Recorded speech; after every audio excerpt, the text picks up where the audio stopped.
morning. Good morning. Come in close. Good morning, everyone. Good morning. Okay, and for some of you that don't know me, I'm Shelley Davis from AFL-CIO, Executive Vice President. I appreciate you all. I'm so glad that you are here. I think this is a wonderful turnout for this Saturday morning. And what that shows is that we all know what we need to do, right? We have so much at stake. I know you've heard the stories over and over again, and so that's why I believe you're all here. So with further ado, I'd like to call Santos Farley. Are you here? I'm here. You want to speak up? And Julie? She's right next to you. I don't know her. She's little, but she's mighty.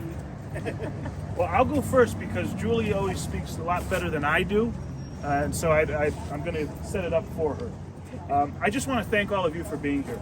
It's so important that to each one of us that you're here and you're fighting for us. I'm a candidate for state representative in the 109th district, which covers Danbury here. And I know I'm talking to some of you gentlemen who have worked here or are coming to Danbury to work. It means a lot to me to have your support. Know that I have your back, and I will have your back when I'm up there working with Julie in Hartford. And every person I've talked to today has said to me, Julie's just awesome. She's been with us, she's been fighting for us, and that's the kind of state rep that I want to be, and I'm going to be learning from Julie a lot. But I just want to thank you. Thank you so much for coming out here and all the work that you're doing to help us. It just means a lot to me, so thank you. Thank you.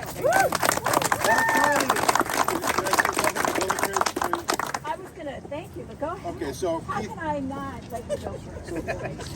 Keith Brothers, I'm president of Connecticut State Building Trades. So just a couple quick comments about Senator Kushner. Everything that we've been doing since she's been in office for labor, for our members, for the building trades, all the affiliated unions across the state, with all the AFL-CIO affiliates.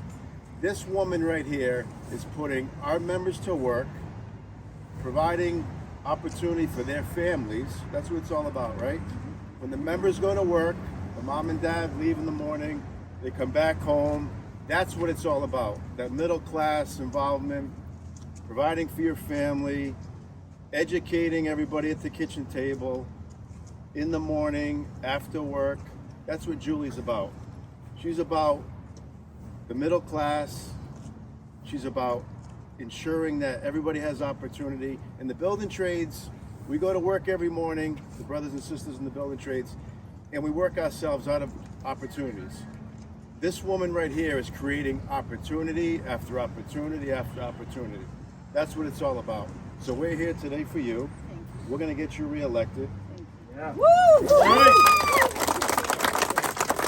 I gotta tell you, for some of you, I know a lot of you here in this crowd, but for some of you who don't know me, I'm not new to this work.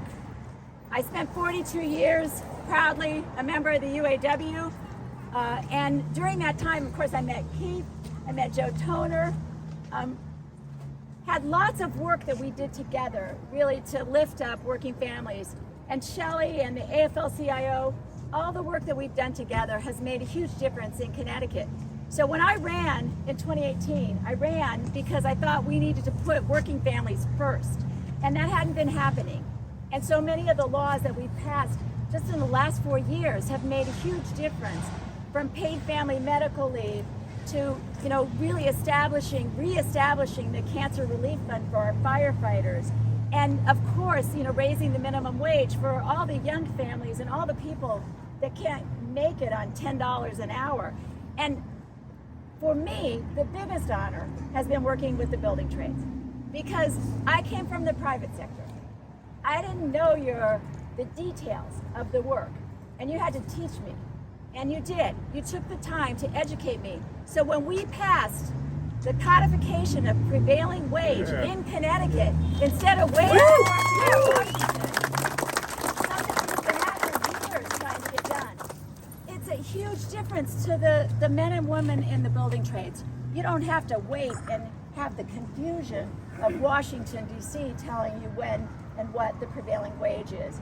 And so that was just a great honor. And there's so many other bills. 999. 999.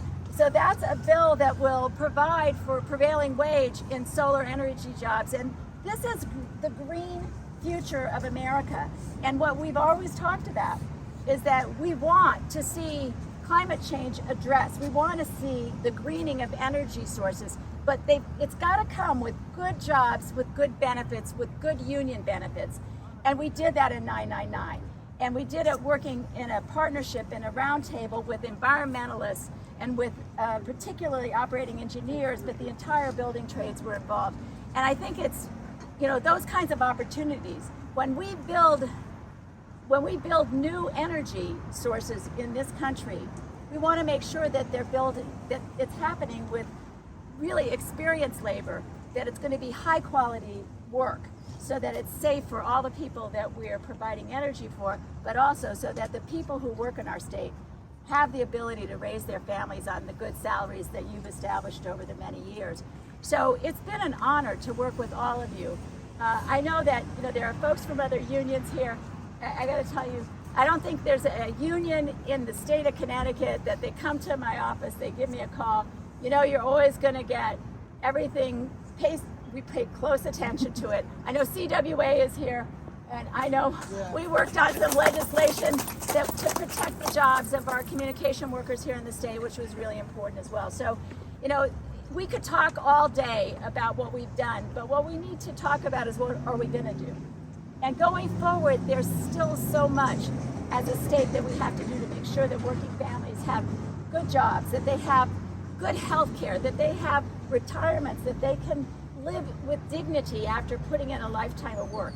So those are the things that we're fighting for, not just for our members in the union movement, but for all the working families in Connecticut. We're the leaders. We're the ones that care about what happens, not just to our members, but to everybody in the community. And so it's been my honor to be part of the labor movement all these years. I feel like my work in the legislature is a continuation of what I've lived and breathed and worked for all my life. So it's an honor to represent you there. So I know today you got an amazing crowd here. Before anybody takes off, we do want to have a great picture. We're going to suggest over there.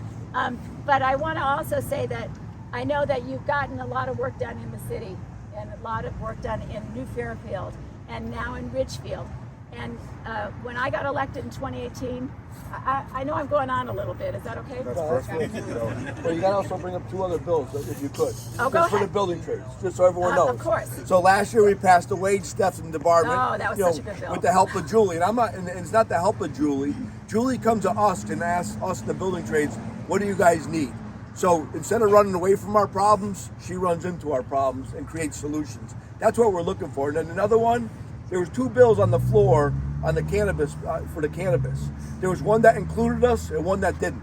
The one that passed, the one that includes the building trades, anything over $5 million that be constructed for cannabis, whether it's retail, whether it's a growth facility, it's all under project labor agreement. So, I mean, you don't get any better than that. You honestly don't. So I don't want to, Julie, she's done so much for us. We could be here for 45 minutes, right, honestly. But honestly, the work that she does, not just for the building trades, but for anybody in the labor movement, it's important that we're here for her today. And it just shows our partnership, Julie, and we do appreciate what you're doing.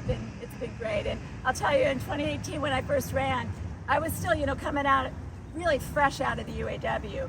And every time I would go to knock on a door, I would say to the people, we'd start talking about politics, but then the next thing I knew, I was talking about their work. And if it was an electrician, if it was a sheet metal worker, if it was insulators are here, roofers are here, painters, all the people that do this work in our community, we always ended up talking about work. And that's the connection that we need to have with all of our legislators. And I think the more, I love working with Farley. I know Joe Da Silva here, he's running for probate court. All of the people that we're supporting here, we work as a team and we get things done. And we have a great leader in Roberto Alves. Roberto ran for mayor last year. We're hoping he does it again because he's a great leader in our community. And so it's all of you that made this possible, not just in the state legislature, but also here in Danbury. So we want to thank you so much for being out today. We're going to have some good weather, so we can't complain about that. And I really, from the bottom of my heart, I really appreciate everything you're doing for me and for the people of Connecticut. So thank you.